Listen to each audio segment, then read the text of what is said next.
I remember the day it all fell apart. The day I stood in front of my family, heart racing, confidence wavering, as I unveiled my dreams. The paint-stained canvas lay before me, a vibrant explosion of color, a reflection of my soul.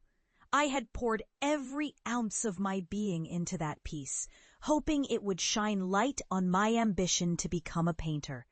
Instead, it became the catalyst for the deepest humiliation of my life. My father crossed his arms, his lips curling into a sneer. "You think this is art? It looks like a child's finger painting." My mother, her eyes filled with disappointment, shook her head. "You're embarrassing us, Daniel. You need to be realistic. No one makes a living painting. Get a proper job." Laughter erupted from my siblings, a chorus of derision that echoed in the small living room. "Maybe try your hand at something less ridiculous," my brother jeered. Each word pierced through me like shards of glass, shattering the fragile dream I had nurtured for years. I stood frozen, the warmth of their mockery flooding my cheeks with shame. In that moment, I felt smaller than I ever had, drowning in their disdain. Defeat threatened to swallow me whole, but deep down, a flicker ignited. I wouldn't let their scorn define me. I wouldn't resign myself to a life of conventionality, of hiding my passion in the shadows. I walked out of that house, tears blurring my vision, but with a fire burning in my chest. I would leave this town, this family behind, and prove them all wrong. The years that followed were a blur of relentless struggle. I moved to the city, where the streets were a canvas of dreams and despair intermingled. I took on odd jobs, waiting tables, cleaning studios, anything to keep my head above water while I honed my craft. My nights were consumed by painting, the scent of turpentine and oil, a bittersweet reminder of my ambitions. I poured my heart into every stroke, every canvas, determined to find my voice in a world that seemed determined to silence me. But the road wasn't easy. There were nights I went to bed hungry, the weight of failure pressing down on me. I was met with rejection after rejection from galleries, criticism that cut deeper than any family's laughter. I felt the suffocating grip of doubt, wondering if I was chasing a fantasy, if my family had been right all along. But each time I faltered, I remembered their words, how they thought I'd never amount to anything.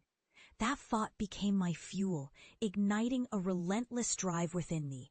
Then, one fateful afternoon, I received a call that would change everything. An invitation to showcase my work at a prestigious gallery downtown. I could hardly breathe as I heard the words.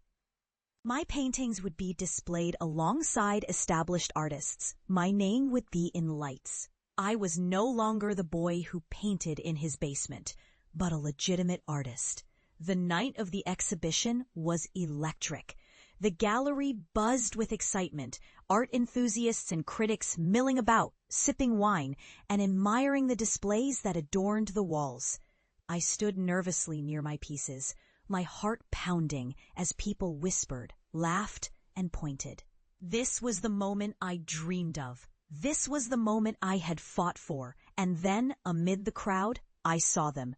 My parents, my siblings, standing at the entrance, their faces a mixture of shock and disbelief. I felt my heart leap into my throat. The very people who had once belittled my dream were now witnesses to my triumph. My father's mouth hung open, eyes darting between the paintings and me. My mother's expression softened, confusion etching lines across her forehead. I stepped forward, the weight of years of struggle lifting, replaced by an overwhelming sense of determination. I approached them, my heart racing, ready to confront the past. "You thought I'd fail," I said, my voice steady despite the storm of emotions swirling inside me. "You thought I was ridiculous for pursuing this dream. But look at me now." They stood silent, the words hanging in the air, thick with tension. I gestured to my paintings, vibrant with life, every brushstroke a testament to my journey.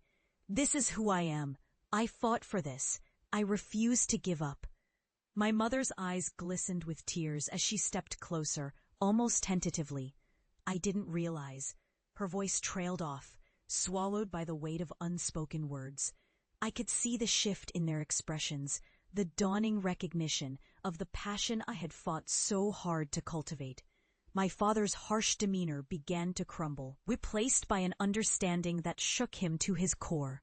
"Son, he started, but the words failed him, caught in the web of his own pride. "I just wanted you to believe in me," I replied, my voice breaking, the vulnerability raw and exposed. "But I learned to believe in myself even when you didn't. I hope you can see that, Nang." The gallery buzzed around us, but in that moment, it felt like we were the only three people in the world. I was no longer that boy seeking validation. I was a man forged in the fires of rejection, standing tall, ready to embrace whatever came next.